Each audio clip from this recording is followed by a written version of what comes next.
கோவை தெற்கு தொகுதியில் திமுக வேட்பாளர் செந்தில் பாலாஜி வீடு வீடாக சென்று தீவிர வாக்கு சேகரிப்பில் ஈடுபட்டார்.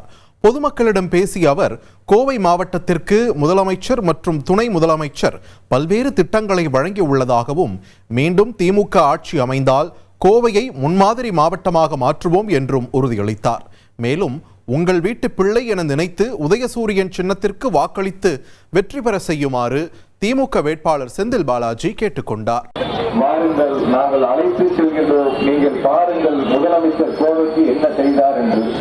மீண்டும் ஆட்சி பொறுப்பை ஏற்று கொடுத்திருக்கின்ற அறிக்கையின்படி அனைத்து வாக்குறுதிகளையும் நிறைவேற்றக்கூடிய முதலமைச்சர் அவர்களுக்கு நம்முடைய தெற்கு தொகுதி மக்கள் ஆதரவாக இருந்து உதயசூரியன் சின்னத்திற்கு வாக்களித்து வெற்றி பெற செய்யுங்கள் என்ற வேண்டுகோளை உங்கள் பாதங்களிலே வைத்து, உங்கள் வீட்டு பிள்ளை உங்களது சகோதரனாக, உங்கள் இல்லத்தில் ஒருவனாக, உங்களது அனைத்து தேவைகளையும் நிறைவேற்றக்கூடிய ஒரு தொண்டனாக தலைவருடைய வழியிலே நிச்சயமாக பணியாற்றுவேன் என்ற உறுதியை மட்டும் உங்களிடத்திலே அன்போடு தெரிவித்துக் கொண்டு, இனி செல்லும் இடமெல்லாம் செய்தி.